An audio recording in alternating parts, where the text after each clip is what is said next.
بسم الله الرحمن الرحيم الحمد لله رب العالمين والصلاة والسلام على أشرف الأنبياء والمرسلين نبينا محمد وعلى آله وصحبه أجمعين أما بعد. Puis le cheikh, donc, le cheikh Ali al-Khudayr hafidhahullah dit Faslun, un sous-chapitre.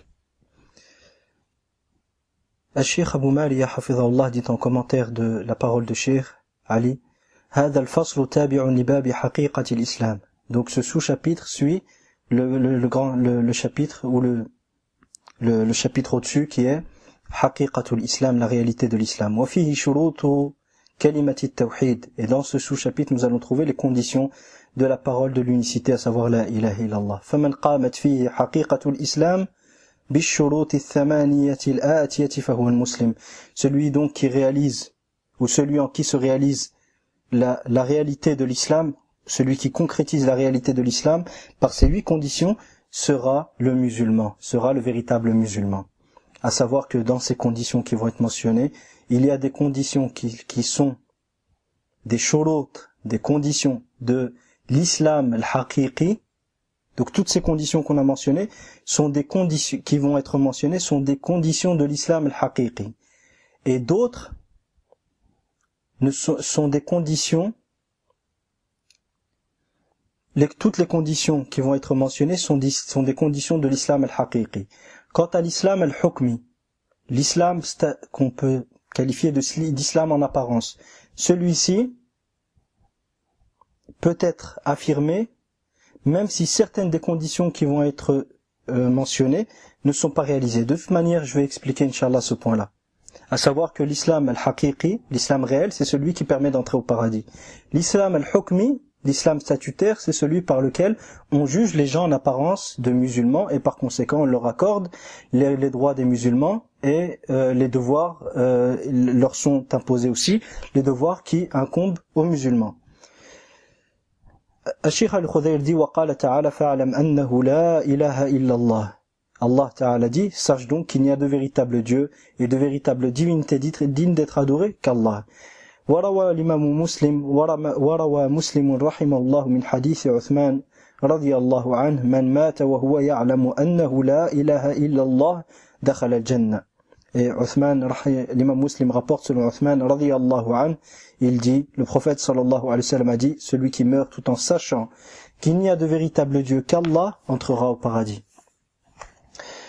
Al-Sheikh Abu Maliya dit, وَهَذَا هُوَ شَرْطُ الْعِلْمِ. Cette condition est la condition de la connaissance. وَضِدُّهُ الْجَهْلِ. Et son opposé est l'ignorance. وَالْعِلْمُ مِنْ قَوْلِ الْقَلْبِ. Et la science fait partie de ce qu'on appelle les paroles du cœur, à savoir les convictions du cœur. D'accord? Elle fait partie des convictions du cœur, des convictions du cœur qu'on appelle en arabe قول القلب. طيب. فائدة قول القلب يراد به الأمور الاعتقادية. Ici, une précieuse information. Lorsqu'on parle des paroles du cœur, قول القلب, retenez bien cette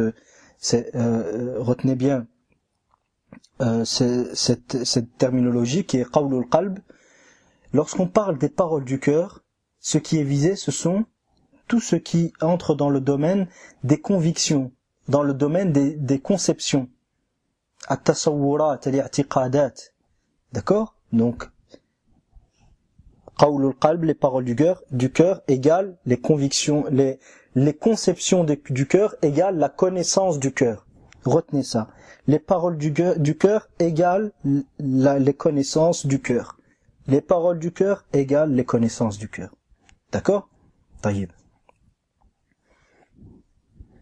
À savoir que la connaissance, al-ilm, est une condition de la validité de l'islam al-haqiqi, de l'islam réel, de l'islam qui permet d'entrer au paradis. Pourquoi je dis ça?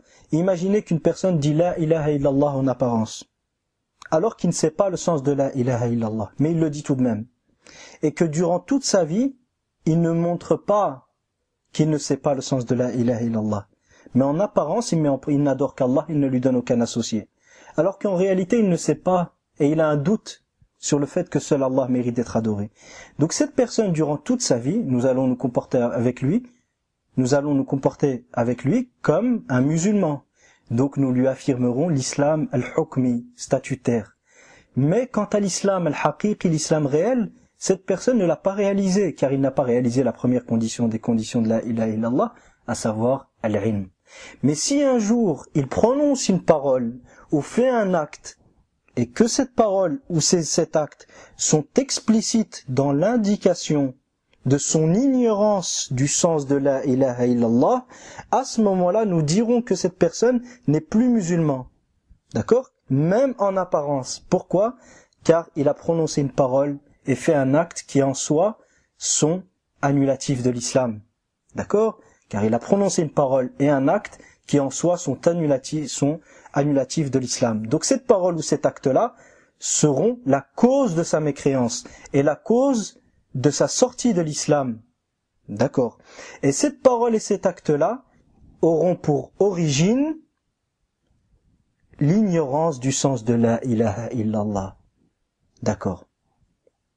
وقال تعالى قولوا آمنا بالله وما أنزل إلينا الآية أي أكمل الآية والآية بأكملها قولوا آمنا بالله وما أنزل إلينا وما أنزل إلى إبراهيم وإسماعيل وإسحاق ويعقوب والأسباط وما أوتي موسى وعيسى وما أوتي النبيون من ربهم لا نفرق بين أحد منهم ونحن له مسلمون والحديث أمرت أن أقاتل الناس حتى يقولوا لا إله إلا الله وأن محمد رسول الله ويقيموا الصلاة ويؤتوا الزكاة فإذا فعلوا ذلك فقد عصموا مني دماءهم وأموالهم وحسابهم على الله الحديث أي الحديث لأن الشيخ لم يكمله وقال الحديث أي أكمل الحديث كما سبق متفق عليه من حديث أبي هريرة رضي الله عنه. La deuxième condition, le cheikh dit donc, Allah Ta'ala dit, dites, nous avons cru en Allah et en ce qu'il a, وَمَا أُنزِلَ إِلَيْنَا, et ce qui nous a été révélé, et ce qui a été révélé, وَمَا أُنزِلَ إِلَى إِبْرَاهِيم, et ce qui a été révélé à Ibrahim, وَإِسْمَاعِيلَ وَإِسْحَاقَ وَيَعْقُوبَ وَالْأَسْبَاطِ وَمَا أُوتِيَ مُوسَى, et ce qui a été accordé à Moussa, وَعِيسَى, et Isa, وَالنَّبِيُّونَ مِنْ رَبِّهِمْ, et les prophètes de la part de leur Seigneur, لَا نُفَرِّقُ بَيْنَ أَحَدٍ مِّنْهُمْ, nous ne faisons aucune distinction entre eux, c'est-à-dire dans l'acceptation de leur message, وَنَحْنُ لَهُ مُسْلِمُونَ, et nous lui sommes soumis, c'est-à-dire nous sommes soumis à Allah. Et dans le hadith rapporté par l'imam al-Bukhari Muslim selon Abu Hurayra radiyallahu anhu, le prophète sallallahu alayhi wa sallam a dit, il me fut ordonné de combattre les gens jusqu'à ce qu'ils disent La ilaha illallah, qu'il n'y a de véritable Dieu qu'Allah et que Muhammad est son messager sallallahu alayhi wa sallam. Wa salatu ala nabi huna min babi al-hikaya. من باب الدعاء عفوا من باب الدعاء وإن لم تذكر في الحديث lorsqu'on fait الصلاة على النبي صلى الله عليه وسلم en rapportant un hadith, bien que dans le hadith la prière sur le prophète صلى الله عليه وسلم n'a pas été mentionnée, c'est ça entre dans le domaine de la dua et il n'y a pas de mal à ça car nous ne falsifions pas le texte qui a été rapporté, simplement nous faisons une dua là où Allah subhanahu wa ta'ala nous a demandé de faire ad-du'a, comme l'ont cité Ahlul Ilm. Wa yuqimu as-salah, donc il me fut ordonné de combattre les gens jusqu'à ce qu'ils disent la ilaha illallah et que Muhammad est le message d'Allah sallallahu alayhi wa sallam et qu'ils accomplissent la prière et donnent la zakat. S'ils agissent de la sorte, ils auront alors préservé de moi leur sang et leurs biens et leur jugement revient à Allah. Ils auront préservé de moi leur sang et leurs biens. Si on dit que ce qui est visé par les gens ici, ce sont les mouchriquines parmi les Arabes, comme l'a mentionné le Khattabi rahimahullah ta'ala, c'est le seul moyen par lequel leur sang et leurs biens sont préservés. C'est le seul moyen par lequel leur sang et leurs biens sont préservés, car il n'était accepté des mouchriquines parmi les Arabes à l'époque du prophète sallallahu alayhi wa sallam que l'islam. La seule chose par laquelle leur sang et leurs biens pouvaient être préservés, c'était l'islam. Et en aucun cas ils ne pouvaient payer la jizya et donc rester sous la tutelle de l'État islamique du chef des croyants. Et s'ils agissent de la sorte, leur sang et leurs biens me seront alors sacrés, et leur jugement revient à Allah, c'est-à-dire, après, est-ce qu'ils sont sincères ou pas, ceci revient à Allah subhanahu wa ta'ala, et c'est Allah qui les rétribuera de leur sincérité ou leur absence de sincérité. طيب. Cheikh Abou Mali a dit الشرط الثاني قول اللسان. La deuxième condition des conditions de la ilaha illallah, c'est la parole de la langue. La parole par la langue. وضده السكوت. وضده السكوت. تأمل الحديث والآية. Donc la deuxième condition des conditions de la ilaha illallah, c'est la parole par la langue, de prononcer le témoignage de foi. Donc celui qui ne prononce pas le témoignage de foi, alors qu'il en a la capacité, ni son islam en apparence, ni son islam réel ne seront acceptés. Ni son islam en apparence, ni son islam réel ne seront acceptés. Je répète, ni son islam en apparence, donc nous ne statuerons pas de son islam et il n'aura pas les droits des musulmans en apparence, ni lui incomberont les devoirs qui incombent aux musulmans. Quand je dis ici, ne lui incomberont pas les devoirs qui incombent aux musulmans, c'est-à-dire que sous l'ombre d'un État islamique, il ne lui sera pas imposé ce qui est imposé aux musulmans. Ça ne veut pas dire qu'il ne va pas rendre des comptes pour le fait d'avoir délaissé ce qui était une obligation pour le musulman, tel que la salat et autres. Car Allah subhanahu wa ta'ala dans le Coran nous parle des gens de l'enfer. قالوا ما سلككم في سقر قالوا لم نكن من المصلين ولم نكن نطعم المسكين وكنا نكذب بيوم الدين قالوا لم نكن من المصلين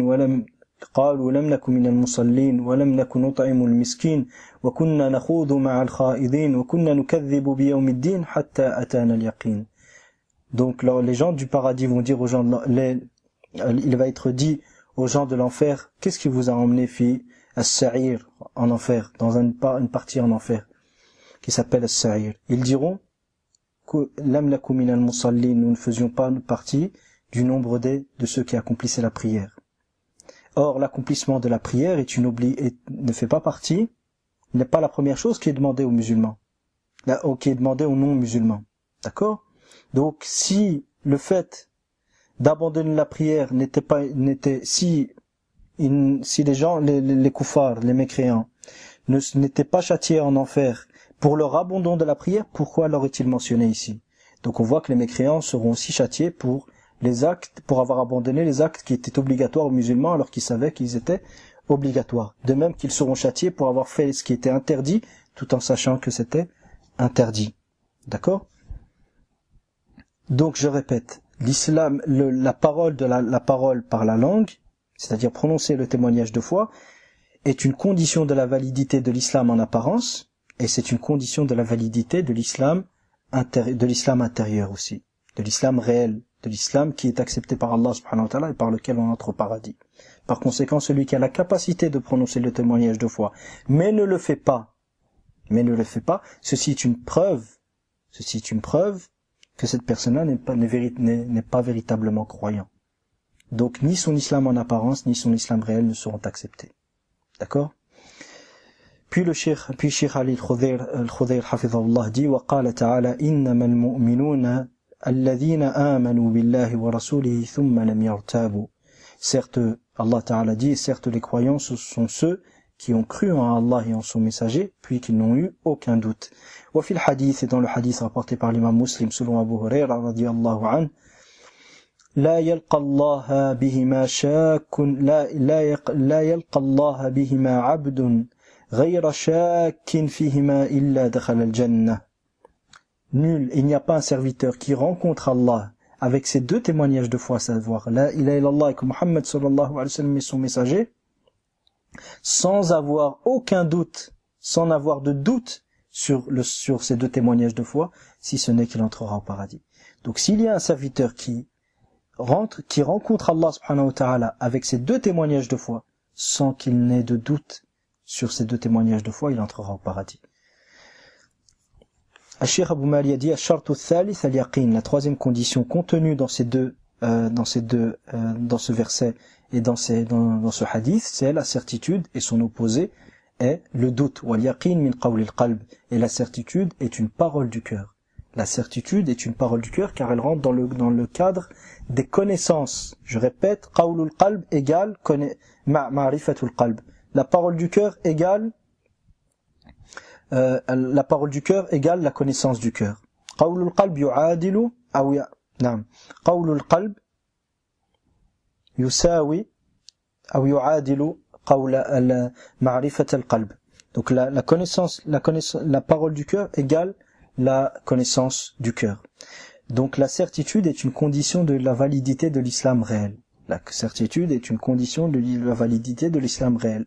Maintenant, si quelqu'un nous ment et dit la ilaha illallah, et dans sa vie il ne commet aucun acte annulatif de l'islam en apparence, cette personne durant toute sa vie, nous statuerons qu'il est musulman. Donc nous lui affirmerons l'islam al-hukmi, statutaire, c'est-à-dire l'islam en apparence. Quant à l'islam réel, cette personne-là, que lorsqu'il mourra, il rencontrera Allah en étant kafir, en étant mécréant.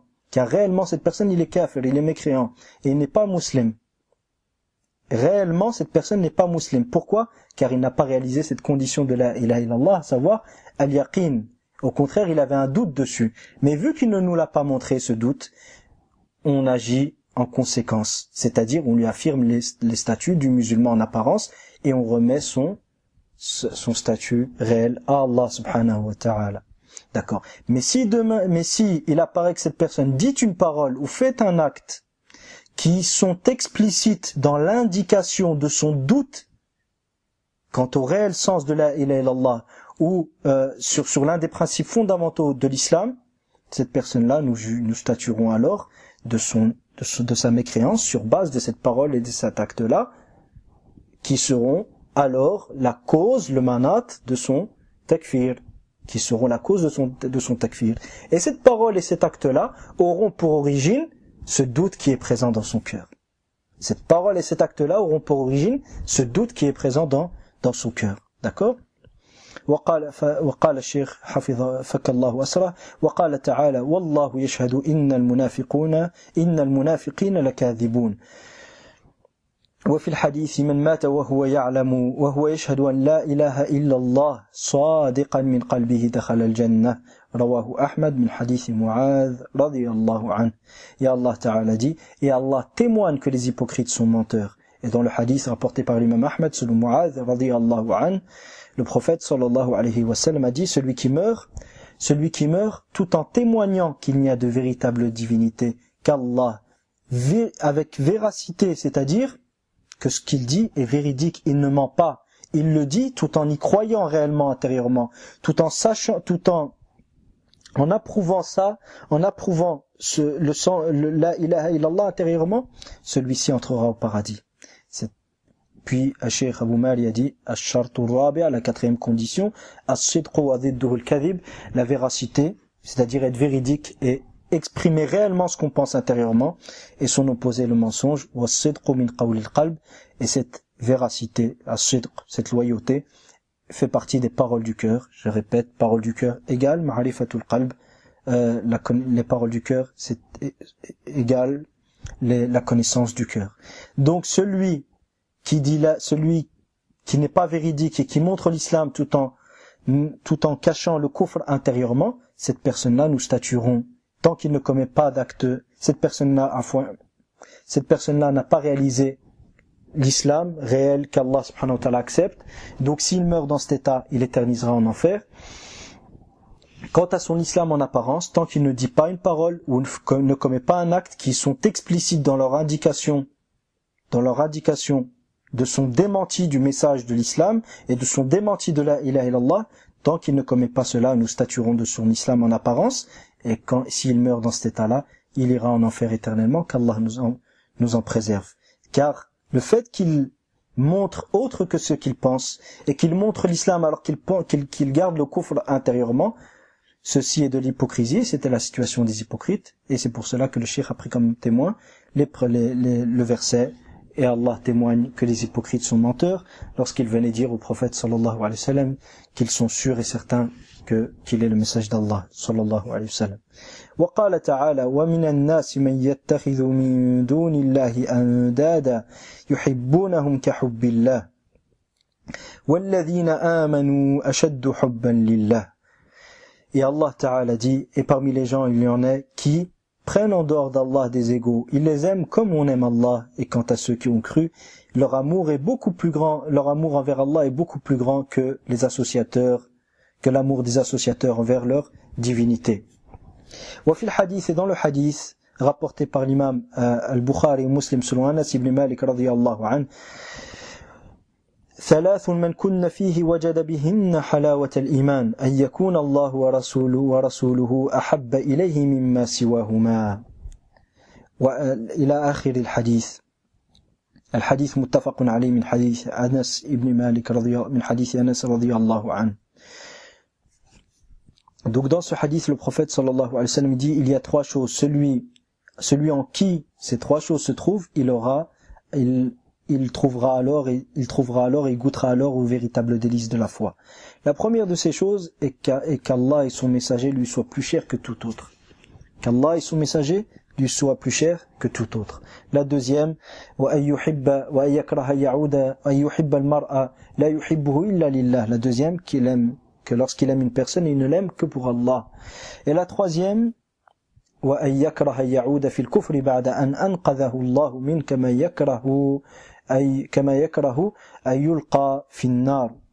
la troisième est qu'il détesterait revenir à la mécréance après qu'Allah l'en eût sauvé, comme il détesterait qu'on le prenne et qu'on le jette dans le feu, qu'Allah nous préserve du feu.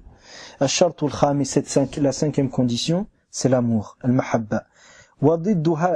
Et son opposé est la haine. Son opposé est la haine et la répulsion. On parle de la haine et de la répulsion religieuse. D'une manière générale, d'une manière détaillée, la volonté est la première des actions, parmi les actions du cœur. Puis après la volonté naît l'amour. Après la volonté naît l'amour. D'accord ? Mais d'une manière générale, la mahabba, l'amour, est la première des étapes, ou le premier degré parmi les degrés des actes du cœur. D'accord ? Donc, celui qui nous montre, celui qui n'aime pas la ilaha illallah, et n'aime pas le sens de la ilaha illallah, et n'aime pas le fait que seul Allah mérite d'être adoré, celui-ci n'a pas réalisé l'islam. Et par conséquent, il ne sera pas musulman en réalité. Celui, par exemple, qui n'aime pas le fait que seul Allah mérite d'être invoqué, celui-ci n'est pas musulman.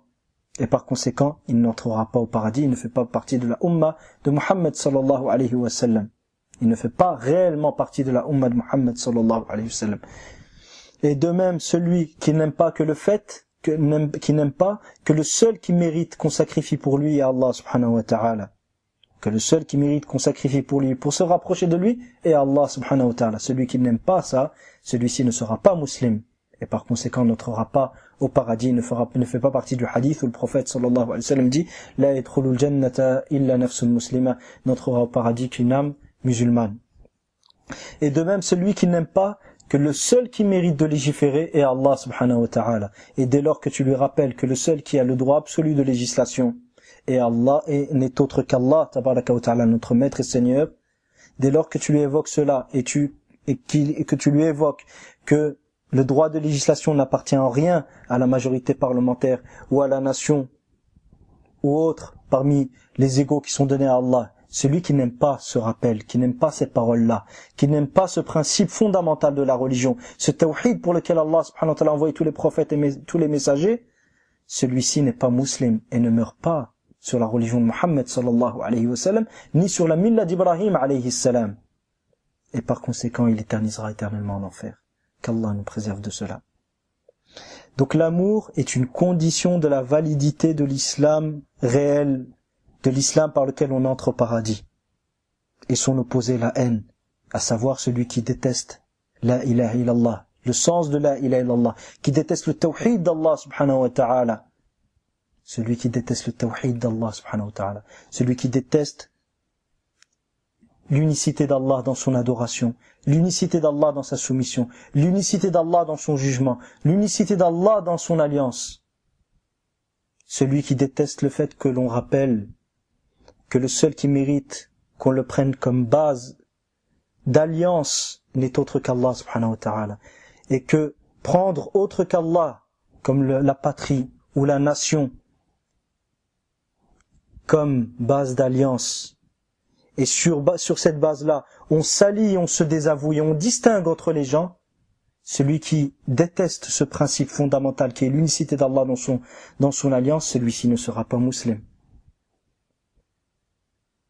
celui qui déteste le fait qu'on dise qu'il est strictement interdit aux musulmans de s'allier aux kuffars et aux non-musulmans contre les musulmans, et de les aider par quel que soit le moyen contre les musulmans, celui qui déteste ce rappel et ce principe fondamental de la religion, celui-ci n'est pas musulman, et par conséquent ne fait pas partie de la Ummah de Muhammad sallallahu alayhi wa sallam en réalité, et ne fera pas partie de ceux qui entreront au paradis, et qui rentrent dans le hadith où le prophète sallallahu alayhi wa sallam dit la yadkhulul jannata illa nafsun muslima, n'entrera au paradis qu'une âme musulmane.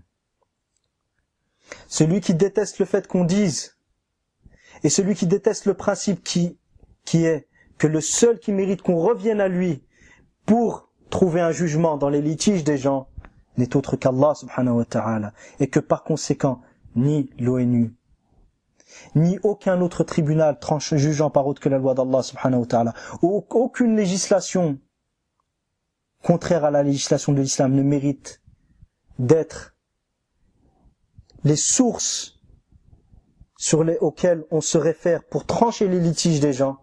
Celui qui déteste ce refus de toute autre législation que la législation d'Allah subhanahu wa ta'ala pour trancher dans les litiges des gens et pour fixer aux hommes leur mode de vie, celui-ci n'est pas musulman et n'aura pas soumis son être exclusivement à Allah et n'aura pas aimé la ilaha illallah, et bien au contraire cette personne fera partie de ceux qui ont été mentionnés dans le verset précédent, à savoir وَمِنَ النَّاسِ مَن يَتَّخِذُ مِن دُونِ اللَّهِ أَندَادًا يُحِبُّونَهُمْ كَحُبِّ اللَّهِ.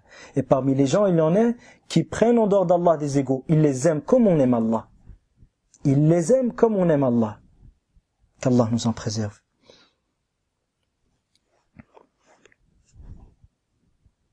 وقال تعالى إنهم كانوا إذا قيل لهم لا إله إلا الله يستكبرون.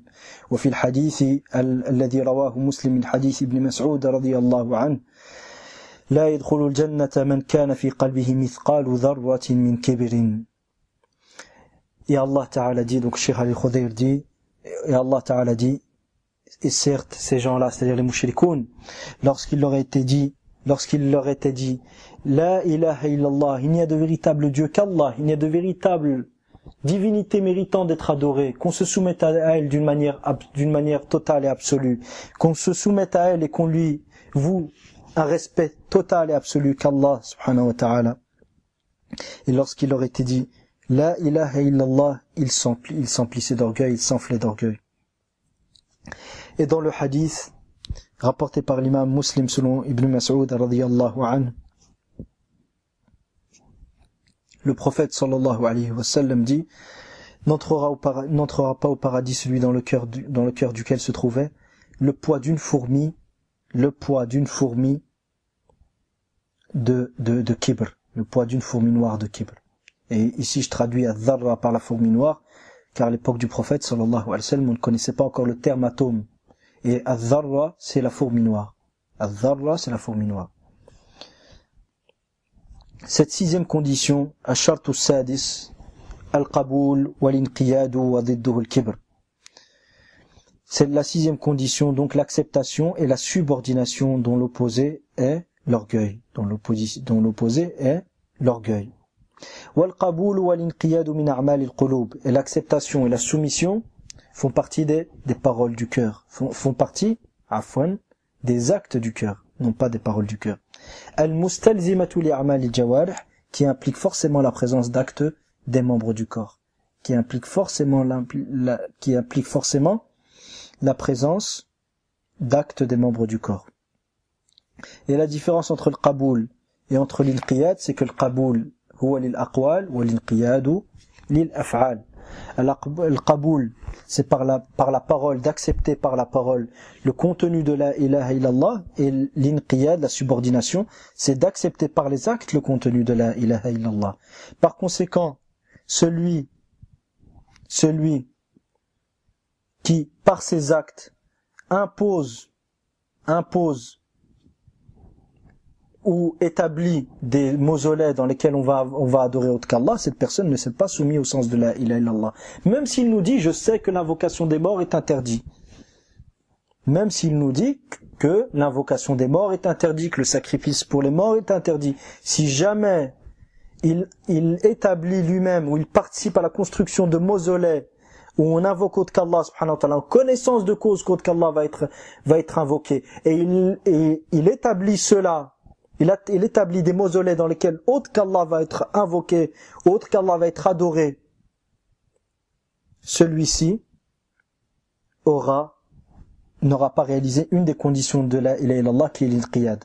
De même qu'il a la subordination. De même celui qui construit des tribunaux dans lesquels autre qu'Allah subhanahu wa ta'ala sera pris comme référence et comme juge suprême pour trancher dans les litiges. Comme les tribunaux contemporains aujourd'hui, les tribunaux constitutionnels dans lesquels les juges tranchent par des législations, sur base de constitutions contraires aux constitutions de l'islam et sur base de lois contraires aux lois de l'islam et aux lois d'Allah subhanahu wa ta'ala. Celui qui donne la permission d'ouvrir ces tribunaux, celui-ci n'aura pas réalisé la ilaha illallah, car par son acte, il ne se sera pas subordonné au sens de la ilaha illallah. Même s'il nous dit, je sais que le seul qui mérite de légiférer c'est Allah, je sais que la loi d'Allah est meilleure que toute autre loi, tant que par ses actes il ne s'est pas subordonné, soumis à la ilaha illallah et au contenu de la ilaha illallah, son témoignage de foi ne sera pas accepté. Et le qaboul, l'acceptation et la soumission, la subordination sont des conditions de l'islam réel et de l'islam même statutaire, même l'islam al-hukmi en apparence.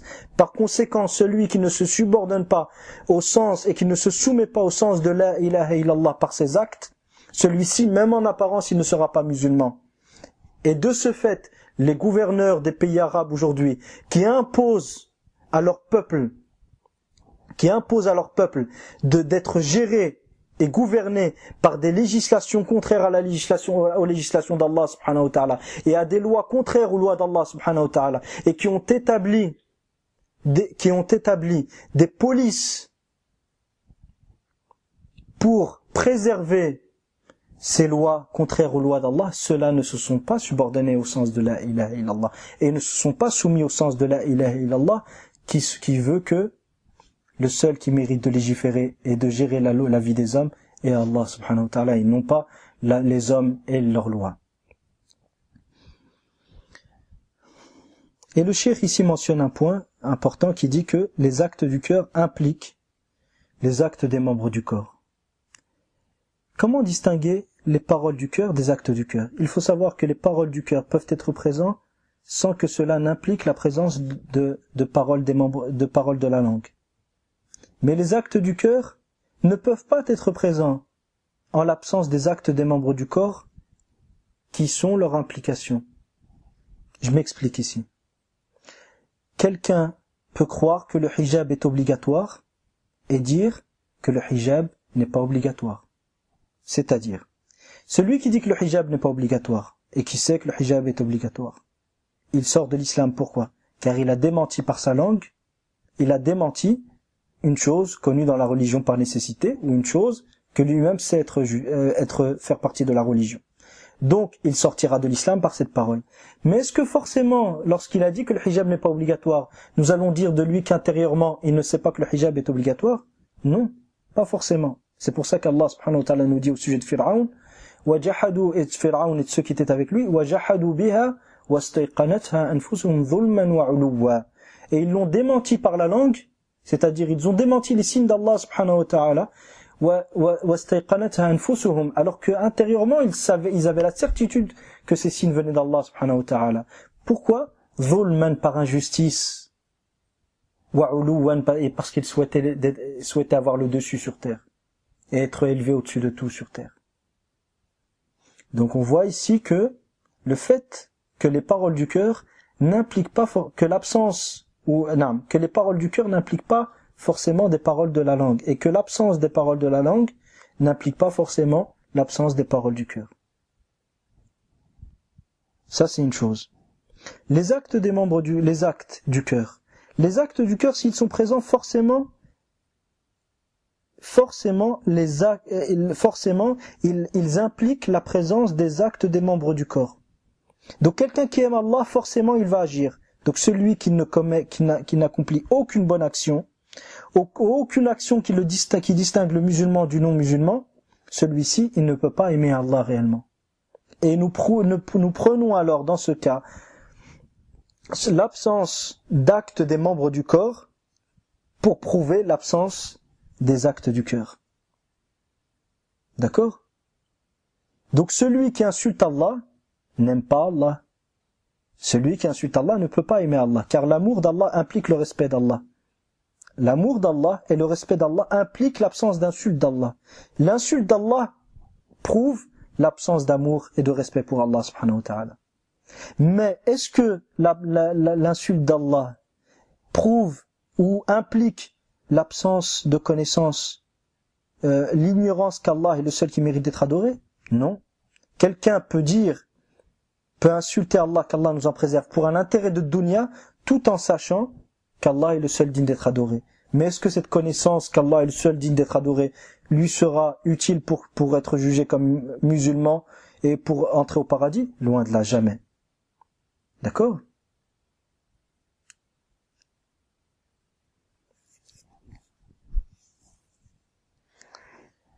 وقال تعالى فادعوا الله مخلصين له الدين. Invoquez Allah et adorez Allah en lui vouant un culte exclusif, une soumission exclusive. وفي الحديث المتفق عليه من حديث عتبان رضي الله عنه قال النبي صلى الله عليه وسلم فإن الله حرم على النار من قال لا إله إلا الله يبتغي بذلك وجه الله. Donc dans le hadith rapporté par l'imam al-Bukhari et Muslim selon Utban radiyallahu anhu, le prophète sallallahu alayhi wa sallam a dit Allah a interdit à l'enfer toute personne qui a dit la ilaha illallah, souhaitant par là le visage d'Allah. Al-Shartu Sabi', cette septième condition, c'est al-ikhlas, l'exclusivité. Wa ma'nahu tarku shirk. Quel est le sens de l'ikhlas? C'est l'abandon du shirk. Et son opposé est le shirk. Celui qui n'abandonne pas le shirk, ni son islam réel, l'islam al-haqiqi ne sera accepté, ni son islam al-hukmi, l'islam en apparence ne seront acceptés. Je répète, celui qui n'abandonne pas le shirk, ni son islam réel ne sera accepté, ni son islam en apparence ne seront acceptés. Donc celui qui dit la ilaha illallah et en même temps il a une statue qu'il adore afin qu'il le rapproche d'Allah, la ilaha illallah ne lui sera pas utile jusqu'à qu'il se débarrasse de cette statue et qu'il n'associe plus à Allah subhanahu wa ta'ala. Et celui qui dit la ilaha illallah et dans le même moment il soutient les kuffars contre les musulmans et il rentre dans le camp des kuffars pour combattre les musulmans, son témoignage de la ilaha illallah ne sera pas accepté aussi longtemps qu'il ne délaissera pas ce shirk-là qu'il est en train de commettre, à savoir prendre pour allié autre qu'Allah tabaraka wa ta'ala et soutenir les kuffars contre les musulmans, qui est une forme de shirk dans l'alliance. Et Allah ta'ala nous dit قل أفغير الله أتخذ وليا فاطر السماوات والأرض وهو يطعم ولا يطعم. Dis est-ce autre qu'Allah que je dis prendrai-je et chercherai-je autre qu'Allah comme allié? Fatir as-samawati wal ard, alors qu'il est le créateur des cieux et de la terre. Wa huwa yut'imu wa la yut'am, alors que c'est lui qui nourrit et il n'est pas nourri. Qul inni umirtu an akuna awwala man aslam, dit certes il me fut ordonné d'être le premier de ceux qui se soumettent. Qul inni umirtu an akuna awwala man aslam wa la takunanna min al-mushrikin, et ne sois point du nombre des mushrikin. Et parmi les mushrikin, à savoir, parmi les mushrikin dans ce verset, il y a ceux qui prennent autre qu'Allah comme allié. Et parmi les formes de prendre et de prise d'autre qu'Allah comme allié, il y a le fait d'aider les kuffars contre les musulmans et d'être dans leur camp contre les musulmans, ou de s'allier à eux et de leur promettre de les aider contre les musulmans, ou d'aimer les mécréants pour leur mécréance, d'aimer les chrétiens pour leur christianisme, ou d'aimer les juifs pour leur judaïsme, c'est-à-dire à ce qui amène à aimer le kufr, à aimer la mécréance et à aimer le shirk, ou d'aimer les laïcs pour leur laïcité, ou d'aimer les démocrates pour leur démocratie, tout en ayant connaissance du véritable sens de la démocratie, à savoir qu'aujourd'hui, toute personne qui se donne le moindre mal pour connaître le sens de la démocratie va en comprendre le sens. Troisièmement, de soutenir les mécréants dans leur mécréance, comme ceux qui sont dans les polices mécréantes, qui sont dans les armées mécréantes, et qui participent à la stabilité qui participent à la stabilité et à la continuité des jugements contraires au jugement d'Allah et aux lois contraires aux lois d'Allah subhanahu wa ta'ala, et de même que ces polices ou ces armées soient occidentales ou qu'ils soient arabes, il n'y a aucune différence. Il n'y a aucune différence entre quelqu'un qui fait partie d'une police occidentale ou quelqu'un qui fait partie d'une police maghrébine. Il n'y a aucune différence en cela. Tous ceux qui participent à la protection des lois forgées par les hommes, ceux-là ne sont pas musulmans et ceux-là sont mécréants. On va voir les fatawi de Cheikh Abou Mohammed al-Maqdisi, hafidhahullah ta'ala, et d'autres, de Cheikh Abou al-Walid al-Maqdisi et d'autres, hafidhahumullah ta'ala. Et parmi les écrits qui ont été composés sur le sujet, pour ceux qui veulent plus de détails, il y a le livre de Cheikh Abdel Hakim Hassan, hafidhahullah ta'ala, sur le hukm, le statut des soldats du Tarout, et que leur kufr est un kufr individuel, c'est-à-dire qu'on ne dit pas simplement qu'ils sont mécréants en général sans statuer de la mécréance de chacun d'entre eux, mais qu'au contraire nous disons qu'ils sont tous un par un mécréants. Tous ceux qui font partie d'une armée mécréante sont mécréants. Maintenant, si ces gens-là se sont repentis et souhaitent œuvrer pour l'islam, ces gens-là, c'est entre eux et Allah subhanahu wa ta'ala. Et tant que nous ne connaissons pas leur repentir, nous ne pouvons pas statuer de leur islam.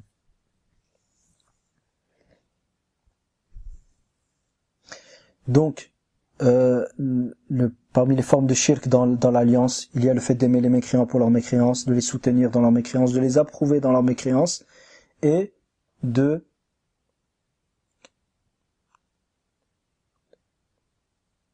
les suivre dans leur mécréance. De les suivre dans leur mécréance. Ces 4 points ont été évoqués par Cheikh Ali al-Khudayr dans son charh de Al-Usul al-Thalatha.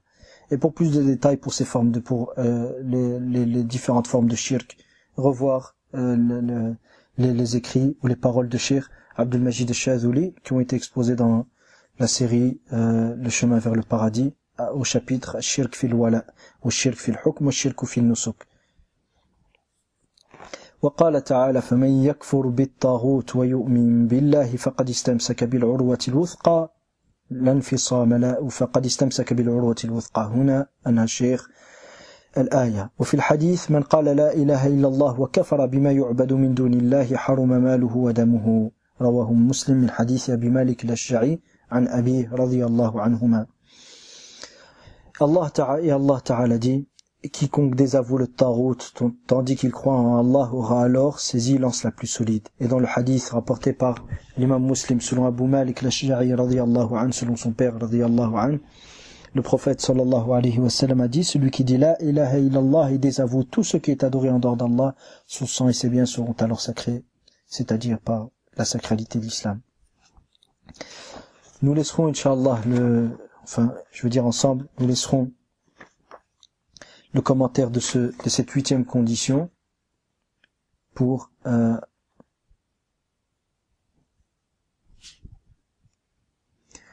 donc nous laisserons le commentaire de cette 8e condition parmi les conditions de la ilaha illallah pour le prochain cours Inch'Allah ta'ala, car ça demande un certain nombre de détails à apporter afin que le sujet soit le plus clair possible Inch'Allah ta'ala. Et sur le cours d'aujourd'hui, ce cours-ci se termine en rappelant une chose, c'est que la traduction ou les commentaires apportés sont tous tirés des paroles des gens de science, malgré que certaines fois je n'évoque pas les références, mais ils sont tous en majorité tirés des paroles des gens de science à travers les différents écrits qu'ils ont composés. Et je n'oublie pas de rappeler que ce modeste travail et cette modeste traduction est un effort humain qui, sans aucun doute, ne manquerait pas d'être manquant. Et toute erreur, tout ce qu'il y a de juste ne vient que d'Allah seul, et tout oubli ou erreur ou omission ne vient que du shaitan et de votre frère. Et Allah et son messager en sont innocents. Wa astaghfirullah, j'en demande pardon si c'est le cas.